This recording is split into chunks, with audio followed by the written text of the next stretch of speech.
Good morning, everybody, and this is your Dow Jones day trade setup for today. So most of last week was pretty much sideways until sort of Thursday or Friday, where the buyer stepped in. Wasn't much opportunity. Pretty glad I took the gap to get out of the house for a bit. So at the moment, we had this pretty strong rally on Friday. We are still above this channel, and that does worry me. So it still worries me quite a bit.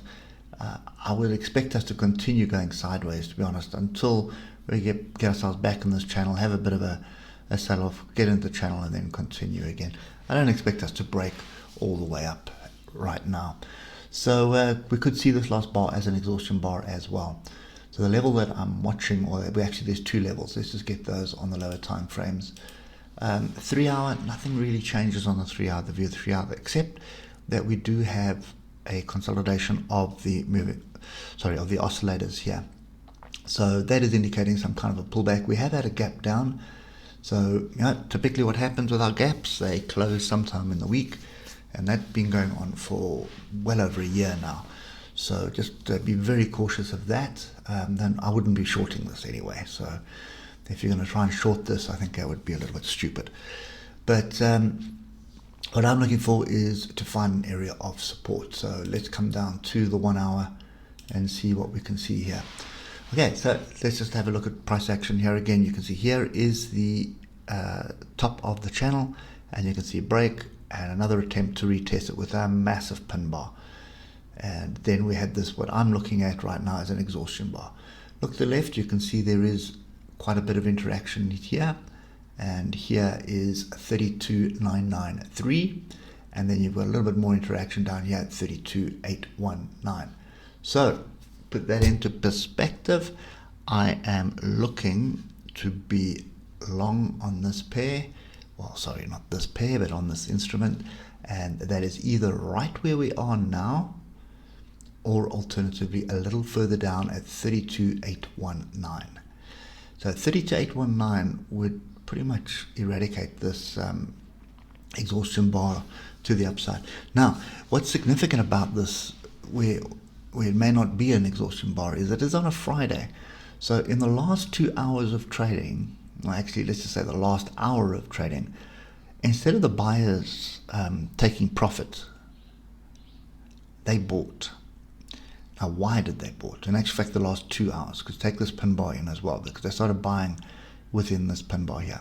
So they started buying. Never mind that fact, on Thursday we had a pretty strong move to the downside, a massive swing, and they bought into that as well.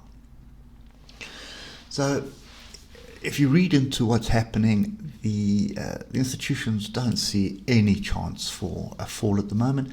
They're looking for buying opportunities. So being a very simple and dumb day trader, I'm looking to capitalize on the direction they're trying to manipulate the market in, and that, in my humble opinion, is up.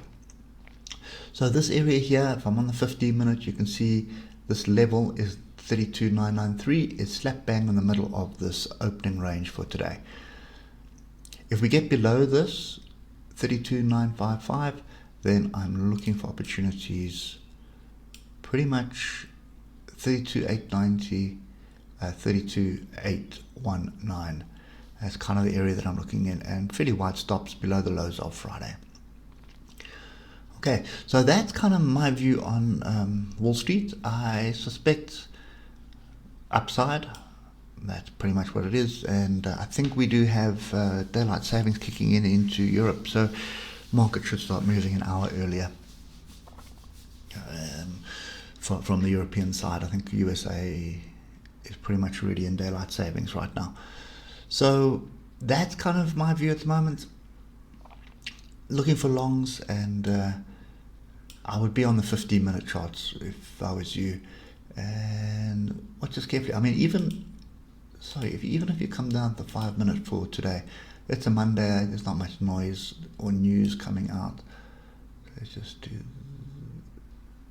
that, and you can see what's happening here. We're sort of forming a bit of a triangle on the 5 minute as well. So you can see everything on the 5 minutes indicating to the upside. So you can pick this fractal here as a break. So move up, come back, test it, and then you've got to stop fairly tight below the low of today, or alternatively below the previous swing low. But pay close attention to this. There are a few gaps on the 5 minute though that could add a bit of fuel to the fire. So there's one there, and that is around the 32.9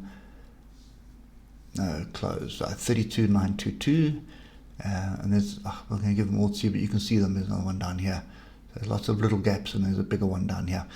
So those gaps typically also act as magnets, so you may actually get a break to the downside here. 32.890, 32.81, or 32.820.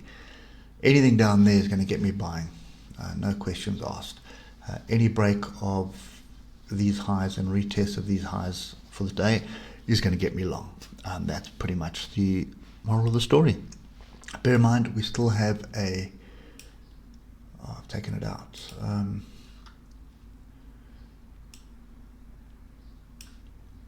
Well, I suppose you've got the previous high as a target, which would be 33.256. Get above that and retest, then you will get a consolidation target, but I'll get that to you more than likely tomorrow. Anyway, hope it helps, and we'll catch you later. Cheers for now.